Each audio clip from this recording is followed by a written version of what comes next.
सलाम नमस्ते सत श्री अकाल। हाय इंग्लिश यहाँ। शीर्षक ऑनेस्ट कैंडिडेट। अपनी दादी किम ओकेही के समाज के लिए बहुत बड़ा दान और हमेशा छोटे लड़के की मदद करने की निरंतर इच्छा से प्रेरित होकर जो संगसूक ने अनुबंध में एक बढ़िया प्रिंट के कारण एक बड़ी बीमा कंपनी से लड़ाई लड़ी जो ओकेही के कैंसर के इलाज को कवर नहीं करेगी।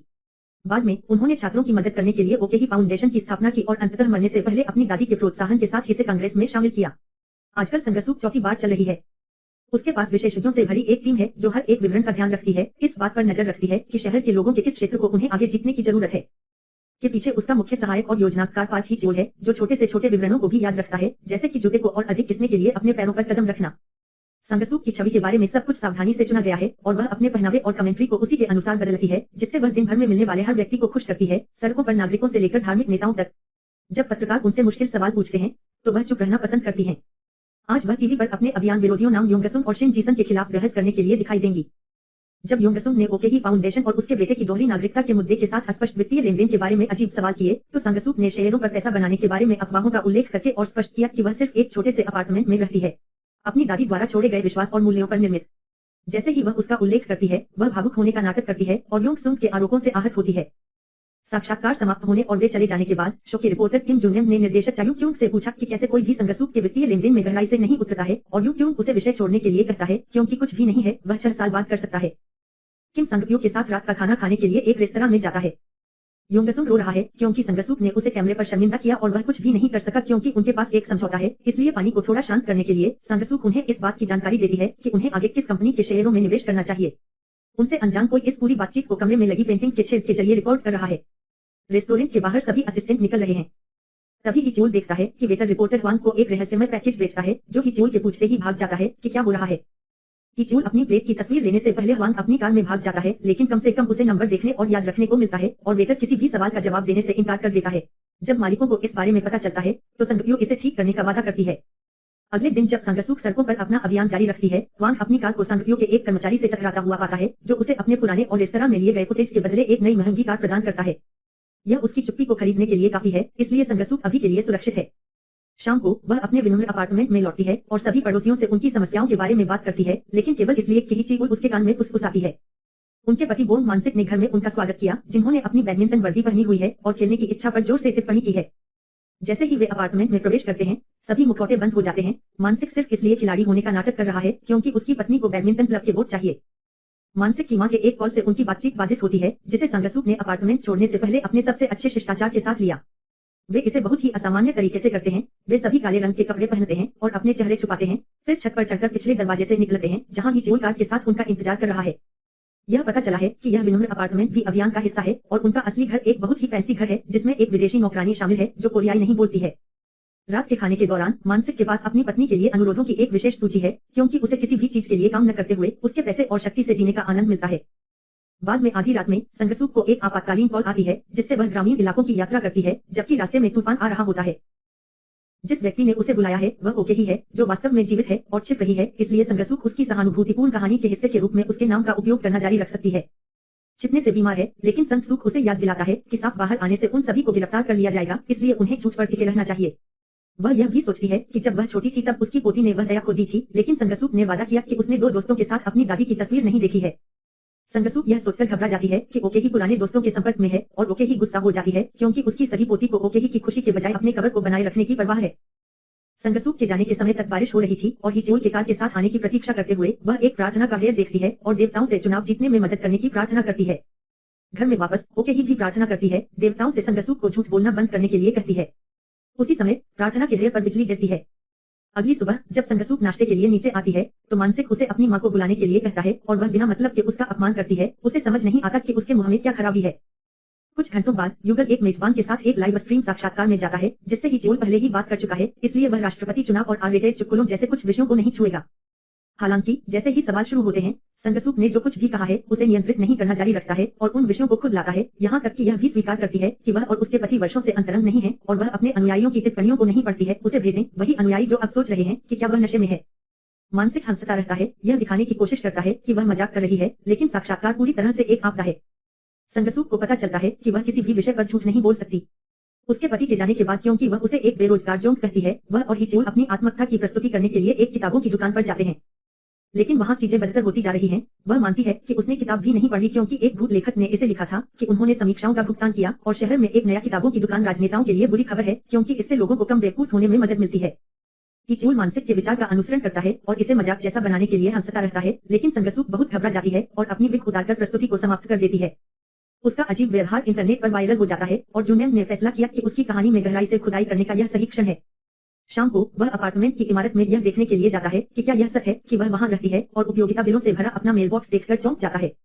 इससे पहले कि वह उन्हें वापस डालता, वह संगसूक और हिचोल के आने की आवाज सुन सकता है, इसलिए वह उसे ढूंढने से पहले छिप जाता है।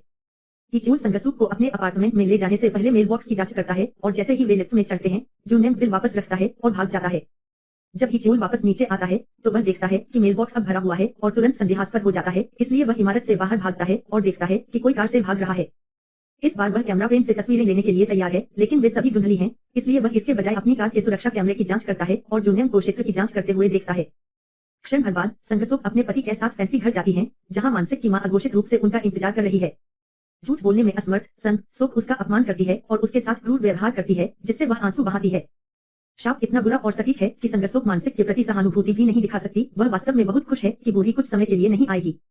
अगले दिन संगसूक एक डॉक्टर, एक एक्यूपंक्चर चिकित्सक और यहाँ तक कि एक जादूगर को देखने जाती है, लेकिन उनमें से कोई भी उनकी मदद करने में सक्षम नहीं है, इसलिए हिचोल एक अभियान विशेषज्ञ को नियुक्त करने का फैसला करता है, जिसने अतीत में राष्ट्रपतियों की भी मदद की है, ली वुनहर। वुनहाक अपने अंदर के कुछ संपर्कों को बुलाकर शुरू करते हैं और संगसूक को समर्थन के रूप में विभिन्न महत्वपूर्ण संस्थानों जैसे स्वकर क्लब और सेना के साथ पेश होने के लिए कहते हैं। फिर वे योंगसुन की छवि को ठेस पहुंचाने के लिए इंटरनेट पर एक शर्मनाक तस्वीर अपलोड करते हैं। वे ऑनलाइन सबसे अधिक खोजे गए परिणामों में हेरफेर भी करते हैं और अपने प्रतिद्वंदी के सभी फ्लायर को साफ करके उन्हें अपने स्वयं के फ्लायर से बदल देते हैं।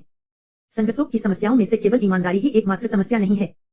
शहर के चारों ओर एक कार है जो अपने स्पीकर में संगसूक के बेटे के बारे में भाषण दे रही है, जिसे उसने दूसरी नागरिकता के लिए विदेश में जन्म दिया था और इसलिए वह सैन्य सेवा से बच सकता था, लेकिन अब वह अभियोजकों द्वारा नहीं पाया जा सकता है। इस समस्या को हल करने के लिए मानसिक अपने बेटे बोंग यूनहो को खोजने के लिए विदेश यात्रा करता है और उसे सैन्य सेवा में भेजने के लिए कोरिया वापस लाता है। उसे बाल कटवाने के लिए मजबूर करने के बाद संगसूक उसे भारी पैसों के बदले सेना में शामिल होने के लिए मना लेती है, जिसे यूनहो स्वीकार करता है। अगले दिन वुनहाक चाहती है कि संगसूक एक बच्चे के होने की कहानी पर एक प्रेस कॉन्फ्रेंस करे, लेकिन संगसूक बताती है कि वह इसे पढ़ नहीं सकती क्योंकि यह झूठ है। उसने कभी यूनहो को जन्म नहीं दिया, वह एक अन्य महिला के साथ मानसिक का बेटा है। यह सिर्फ झूठ की बात नहीं है, वह नहीं चाहती कि यूनहो को एक प्रेस कॉन्फ्रेंस के माध्यम से इस बारे में पता चले। वह उससे बाहर नहीं आया होगा, लेकिन वह अभी भी उसका बेटा है। असंभव झूठ के साथ इस मुद्दे से बचने के लिए संगसूक रात को बर्फ के टुकड़ों से भरे ठंडे स्नान में बिताती है, इसलिए जब सम्मेलन का समय आता है तो वह उस वाक्य को पूरा करने से पहले ही बाहर निकल जाती है। संगसूक को अस्पताल भेजा जाता है, जहां टीवी नवीनतम समाचार दिखा रहा है। तथ्य यह है कि यूनहो उसका जैविक पुत्र नहीं है, किसी तरह पत्रकारों के कानों तक पहुंच गया है। जब उसे अंततः छुट्टी दे दी जाती है तो वे बाहर उसका इंतजार कर रहे होते हैं, लेकिन वह केवल उन्हें बताती है कि वह अब अभियान के हिस्से के रूप में अपने परिवार का उपयोग नहीं करेगी। कुछ दर्शक एक ऐसे बच्चे की परवरिश करने के लिए उसका सम्मान करने का फैसला करते हैं जो उसका नहीं है। इस बात से अनजान की जूनियम उसका पीछा कर रहा है। वह खबर सुनने के बाद अपने बेटे की भावनात्मक स्थिति की जांच करने के लिए सीधे फैंसी हाउस जाती है, लेकिन यह पता चलता है कि वह 8 साल की उम्र से जानता है। जब मानसिक नशे में था तो मानसिक ने उसे बताया था और संगसूक ने उसे सजा के रूप में स्विमिंग पूल में फेंक दिया। इस बीच जूनियम गुप्त रूप से संगसूक की नौकरानी से मिलता है, जो कोरियाई भाषा बोलती है, यह देखने के लिए कि क्या वह अंदर से कुछ रहस्य प्राप्त कर सकता है। कुछ दिनों बाद संगसूक एक थिएटर में उन चीजों के बारे में ध्यान से लिखे गए सच्चे वाक्यांशों का उपयोग करके एक प्रस्तुति दे रही है जो उसने पहले ही शहर के लिए की है। अचानक वह जीसन द्वारा बाधित है, जिसने उस पर एक व्यवसाय में होने का आरोप लगाया है, बीमा कंपनी के साथ समझौता जिसके खिलाफ उसने एक बार लड़ाई लड़ी थी। संगसूक कबूल करने वाली है कि यह सच है और उसने ऐसा इसलिए किया क्योंकि वे उसकी पसंद की कंपनी में निवेश करेंगे। तब हिचोल ने बम देखने का नाटक किया, संगसूक को रास्ते से हटा दिया और सभी ने रंगमंच को छोड़ दिया। जब वे घर लौटते हैं तो सबसे पहले वे बीमा कंपनी को मिले सभी उपहारों से छुटकारा पाने के लिए करते हैं। उन्हें भी बाहर जाना होगा क्योंकि यह अच्छा घर भी उनके द्वारा किराए पर लिया जा रहा है।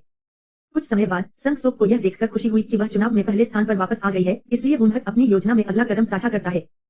फिर से मीठा बनने की कोशिश से काम नहीं चलेगा, इसलिए संगसूक देश के सबसे ईमानदार राजनेता के रूप में अपनी छवि को बढ़ावा देने जा रहे हैं। यूनहो की मदद से, जिसने अपने बारे में एक आकर्षक गीत लिखा है, संगसूक लोगों से बात करती है और बहस में चर्चा करती है कि व्यवस्था कितनी भ्रष्ट है, जिससे उसके लोगों की सहानुभूति प्राप्त होती है।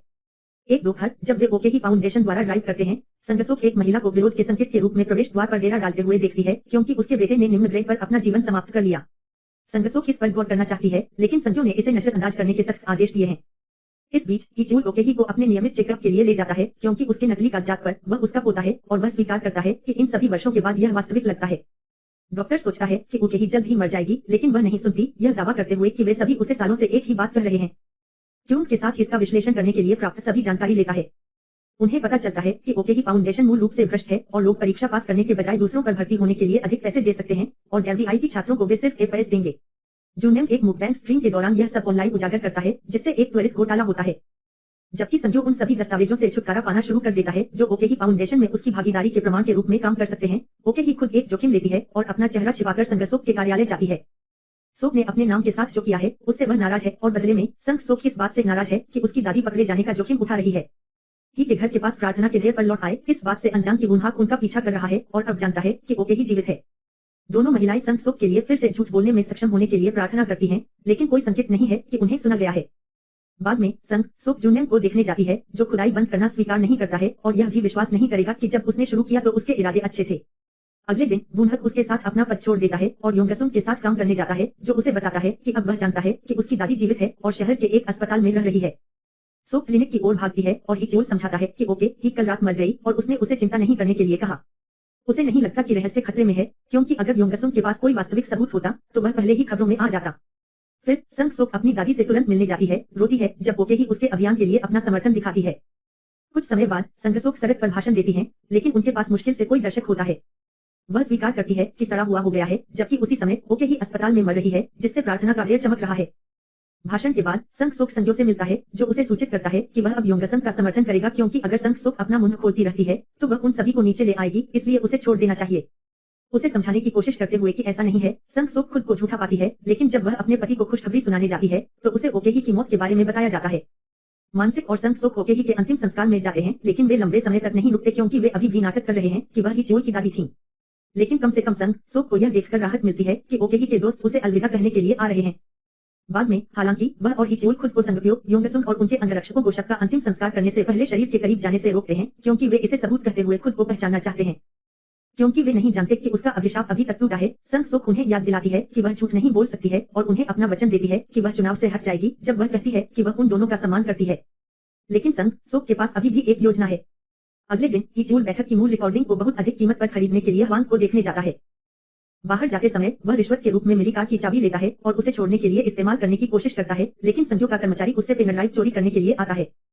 हिचोल बचने के लिए वांग की पुरानी कार लेता है और संग सोक को ओके ही फाउंडेशन के गुप्त कमरे में छुपाने के लिए उठाता है, क्योंकि वे नहीं जानते कि हिचोल जानता है कि यह मौजूद है।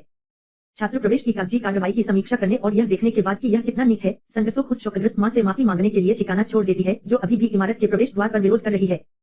उस समय वह सांगप्यो और योंगसुम से मिलती है जो पेनड्राइव के पीछे हैं। सोक कार में छोड़ देता है, हिचोल उसे छोड़ देता है और लोग शहर के माध्यम से उसका पीछा करना शुरू कर देते हैं, जो आसान है क्योंकि संग सोक ने वर्षों में ड्राइव नहीं किया है। आखिरकार वे उसे एक सड़क पर ले जाते हैं जो एक दुर्घटना के कारण बंद हो गई है, लेकिन सौभाग्य से हिचोल और मानसिक मदद के लिए आते हैं। जब वे अंगरक्षकों से लड़ते हैं, संग सोक अपने पूर्व राजनेता मित्रों के खिलाफ संघर्ष करती है जब तक कि वह अंततः बाहर निकलने और टैक्सी लेने के लिए मुख्य सड़क पर वापस जाने का प्रबंधन नहीं करती है। यह जांचने के बाद कि पेनड्राइव सुरक्षित है, जहां उसने इसे अपने बालों में छिपाया था, वह अब तक सीखी गई हर चीज को याद करने के लिए एक पल लेती है और उसे पता चलता है कि उसे क्या करना है। वह टैक्सी ड्राइवर को उसे टीवी स्टेशन ले जाने के लिए कहती है, जहां वह पेनड्राइव जूनियम को देती है ताकि उसे बड़ा स्कूप मिल सके। अगले दिन वह एक प्रेस कॉन्फ्रेंस की पेशकश करती है जिसमें केवल 2 लोग भाग ले रहे हैं, लेकिन जब वह साफ आने वाली होती है और सब कुछ कबूल कर लेती है तो हॉल अचानक पत्रकारों से भर जाता है जो जानना चाहते हैं कि वह किस तरह का खेल खेल रही है। यह पता चला है कि वांग ने पेनड्राइव को मिला दिया था और संग सोक ने अपने प्रतिद्वंदी के साथ हिचोल को डिनर देने के बजाय उसे अपने संग्रह में सबसे महंगा दिया। वीडियो का एक संकलन जो आपराधिक गतिविधियों में विभिन्न कांग्रेसियों को दोषी ठहराता है जो उत्पीड़न और जुए से लेकर सार्वजनिक रूप से पेशाब करने तक जाते हैं। हालांकि अपनी दादी से ठीक से मिलने के बाद संग सोक अभी भी सही काम करती है और खुद को जांच के लिए छोड़ देती है, भले ही वह उन वीडियो में न हो। 2 साल बाद संग सोक जेल से रिहा हुआ और अपने अनुभव के बारे में लिखी गई किताब से पैसे कमा रहा है। उसका पति और बेटा उसके साथ एक छोटे से अपार्टमेंट में रहते हैं और अभी भी उससे हर चीज के लिए भुगतान करने की उम्मीद करते हैं। लेकिन संग सोक ने अपना सबक सीख लिया है और अब भी बेरहमी से ईमानदार है, इसलिए 2 आदमियों को नौकरी दिलाने के लिए कहने के बाद वह एक राजनीतिक करियर में वापसी के रूप में अपनी पहली बहस करने के लिए टीवी स्टेशन जाती है। वह हिचोल को कुछ विषयों को नहीं छूने के लिए कहती है और मेजबान को तटस्थ नहीं होने के लिए कहती है, सिर्फ कुछ सच बम गिराने के लिए तैयार हो जाती है।